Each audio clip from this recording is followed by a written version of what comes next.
Hey all, Lori here with another recipe for you today. I'm going to show you an easy goulash recipe. The first step is, of course, you're going to brown your hamburger. Everybody knows how to brown hamburger, so I won't waste your time. Add your seasoning. All I do is add some onion. I cut up an onion, or you use the minced onions already pre-done for you in the season section. I add salt, or seasoned salt, some pepper, a little curry, a little dill, and then you brown your hamburger. I'm going to show you what you do next. Alright all, you're going to, depending on how much you're making, I'm only making enough for me and Jackson, so I browned my 1 pound of hamburger. I leave half the grease in. I just soak up a little. See, you just want a little grease, okay? For me, it adds more of the flavor. Okay, I got my blender, okay? I bought, you need 2 to 3 cans depending on how big of a pot. So I'm only doing enough for 2 people. So I like the whole tomatoes. Okay, no salt because I add my own. You can add the crushed tomatoes. But I'm going to be putting it in my blender. And what we're going to do, well, I thought I opened it enough. Of course, 1 can at a time. And we're going to liquefy this, okay?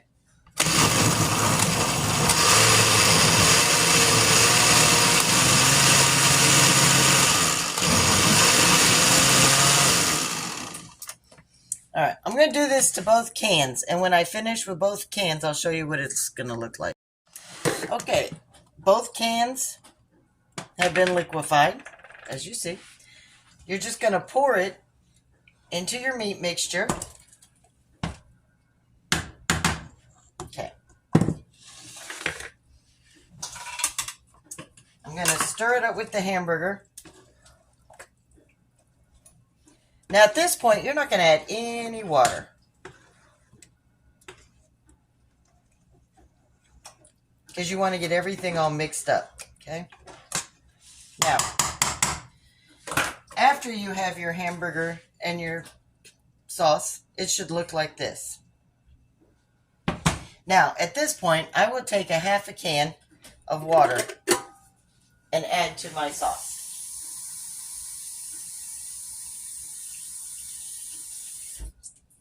You just pour it right on in. All right. At this stage, you're going to season it. For me, it's just going to be some garlic, some pepper, a little bit more dill and curry. And then what you want to do is I always add 1 to 1.5 spoons of sugar. It cuts the acidity of the tomato because I like the sweeter goulash. That's how I was taught by my grandmother and my dad.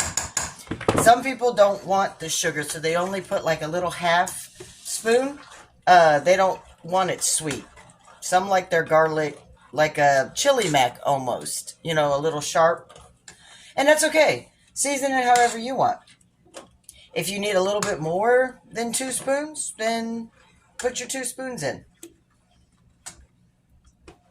And at this point, you'll taste it to the way you want your sauce to be. And if the sauce is perfect, the way you want it, and you feel you don't need any more pepper, garlic. All right, for me, I actually need more sugar. Like I said, it's all personal choice. I'm going to put it back on the heat because it was already hot, but you don't ever add your sugar unless your sauce is hot. So that's the last thing you put in. My sauce was already boiling. I took it off after I added it to show you guys. So you put the sugar in at the last step as it's boiling, or the sugar falls down to the bottom and it just falls flat and you end up having to put more in. So now at this rate, I needed some more pepper, I thought, and a little bit more garlic.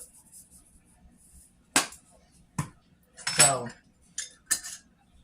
I'm going to put my spices up, and now I'm going to let this sit and go back to a full boil since I took it off. When it's done, I'm going to swap it to a smaller burner, and I'm just going to let it simmer. Because you want your sauce to build a flavor before you do anything else. So I'm going to let it sit about 2 hours, 2 to 3 hours on low heat. So it's not boiling. It just stays constantly warm and letting all these flavors before I start adding any kind of pasta to it. All right, I'll be back when it's ready. Once you got your sauce boiling, that's when you're going to remove it from the high heat, put a lid on it, move it to a smaller burner, keep it on low. I don't know if yours says low, mine has you could have numbers, but mine says low with the number, so I have both. So I'm going to put it between low and the 2, so basically a 1. And it's just going to sit for a couple hours, and it's going to soak up all those juices, or all those seasonings, and meld together perfectly. And when that's done, I may or may not add a secret ingredient. I haven't decided yet, but here's your basic goulash sauce. I'll be back with the rest of the recipe for you. Okay, next step in the goulash process. My sauce is coming. I want it to be at a heavy boiling. I want it rolling. Because what you're going to do is you're going to pick your noodles at this point. I personally choose shells. I like medium to large shells because the meat and the sauce gets up in those pockets of the shell. You sprinkle your Parmesan cheese all over it, or your Romano, whatever you like, or your mozzarella. And you put every bite as like a morsel, a little boat of heaven in my mouth. All right, so what you're going to do is once it gets to a rolling boil, you put the amount of shells in that you're going to use. And you're going to boil them as if you're boiling them in a pan of water. The same directions that are on the box. Usually it's 7 to 13 minutes. And then you just go ahead and cook them up. There's other steps you can take after, and I'll show you what to do after I dump my noodles in and start boiling them. This is what it looks like when you pour your noodles into it. Okay? And you're just going to let them simmer. You could use ziti, you can use penne, you can use any kind of noodle you want. Except for spaghetti noodles, because this is a goulash, and you want it to be liquid. You know what I mean? It's not like spaghetti. Anyways, I'm just going to let these cook uncovered 7 to 13 minutes, or until the noodles are done to the consistency I like. Now, the one thing you got to be careful with goulash, okay, when you put your noodles in, because it's not a boiling pot of water, you want to make sure that you stir it. You don't want to let it stick to the bottom, because the noodles will stick to the bottom with this sauce. Okay, so you're going to keep stirring it, and then you're going to, once it's got that roiling peak and you've had it about half the time, turn it down to about medium. That way it's still got a slow boil going. The boil's going to stay hot because you've already got your liquid so hot, your sauce. So turn it down to about medium, or even a little less, and just let the stuff slowly continue to cook. That way you don't have anything stuck to the bottom, and you don't burn your noodles or your sauce. Okay, y'all, this is what it'll look like. Now, I had to do it 20 minutes because I did more noodles than usual. But this is what your goulash would look like. If you wanted to stop here, it's ready to go. The noodles, everything. It's tasty the way it is. I'm going to take it the next step further. I was craving a little something different tonight for me and the baby. So I got me a little baking dish. I greased it with Pam non-stick cooking spray. I got some mozzarella, and I got my foil and my Parmesan. I'm heating my oven to 350. Let me show you what my next step is. There we go. I poured some in the pan. I topped it with mozzarella and some Parmesan. I'm going to wrap it up, and I'm going to put it in the oven for 350 until it's all golden brown and the cheese is all melted.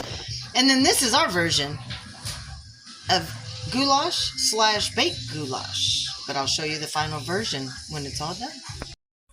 Alright, here's the final product. I pulled it out, took the cover off, changed it from baked to broil to darken up and crisp up that cheese. And this is what it's going to look like. You hear that crust of the cheese? Oh, look at that. I gave you 2 recipes in one. Goulash and baked goulash. Look at that. Alright. Hope if you like this recipe and more, I hope to see you at Lauries World. Have a blessed day.